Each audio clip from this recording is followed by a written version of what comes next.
Tidak apa, kita karena tidak tahu dalilnya, sementara putusan kita harusnya halal dulu.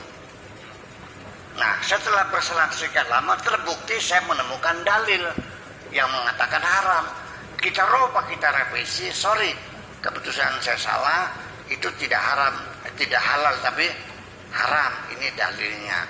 Jadi tidak boleh terbalik, kita mengharamkan dulu, lalu dirubah di tengah perjalanan dengan menghalalkan. Ini kan terjadi di MUI, kepiting itu diharamkan dulu berpuluh-puluh tahun. Akhirnya yang menikmati orang lain. Ternyata enak Pak Wahyu. Kepiting itu rasanya enak. Ternyata lidah kita dibohongin, diharamkan. Sekarang kan dihalalkan lagi. Yang betul itu dihalalkan dulu, keliru baru diharamkan. Jangan diharamkan dulu. Karena al-aslu fil asya' al-ibah. Aslinya adalah halal, bukan haram aslinya. Itu semacam itu. Jadi artinya seperti saya bilang, rokok. MUI mengeluarkan fatwa hukumnya haram. Tetap namanya fatwa MUI tidak mengikat pilihan pribadi. Saya masih merokok, Pak Edi masih merokok, masih banyak saya masih merokok. Jadi kalau pengen efektif melarang rokok, masih mending keputusan pemerintah.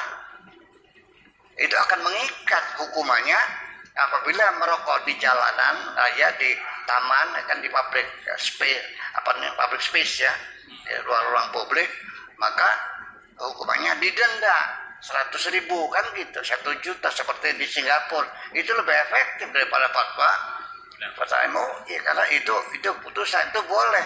Jadi begini, yang boleh bukan mengharamkan, tapi negara punya hak untuk melarang. Ya, burung cendrawasih itu tidak ada dalilnya haram diburu, haram ditembak, haram dijual. Tapi negara punya hak untuk melarang.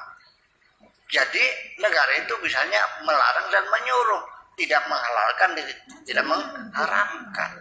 Umpamanya lagi, anak di bawah umur, anak kecil umur 8, 9, 10 sampai belum dewasa, itu dalam agama tidak dilarang. Ya, anak belum haid, masih 9 tahun dinikahkan. Itu agama, teks agamanya tidak ada larangan. Ya, tidak diharamkan. Negara gimana demi menjaga masyarakatnya, jangan sampai mereka akhirnya tidak berpendidikan, tidak sekolah kan gitu. Masa anak-anaknya diberangus begitu saja, tidak menikmati kebahagiaan masa anak-anak. Negara tidak boleh mengharamkan, tapi boleh melarang. Jadi Nabi juga sama. Nabi tidak menghalalkan, Nabi tidak menghalalkan, tidak mengharamkan. Nabi hanya bolehnya menyuruh dan melarang. Itu maksud saya. Jadi makanya wa ma atakumur rasulu fakhudhu wa ma nahakum anhu fantahu. Apa yang disuruh Rasul laksanakan, apa yang dilarang oleh Rasul laksanakan. Jadi bukan diharamkan dan bukan dihalalkan oleh Nabi, oleh Rasul tidak. Nabi hanya bolehnya melarang dan menyuruh. Itu saya kira seperti itu. Jadi selagi berupa fatwa-fatwa, maka itu tidak mengikat, tidak ada sanksinya. Kita tidak masuk penjara ketika kita merokok, kecuali aturan negara. Nah, aturan negara juga ada konsekuensinya. Kalau melarang rokok, ya siap-siap masukan pajaknya akan berkurang, kan begitu.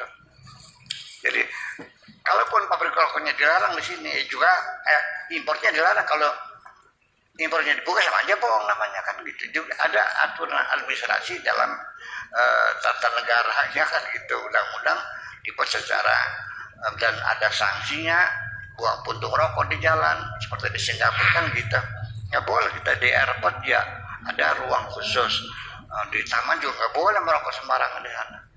Kan lebih efektif daripada fatwa-fatwa ulama, kan gitu. Tidak mengikat juga kok pilihan pribadi.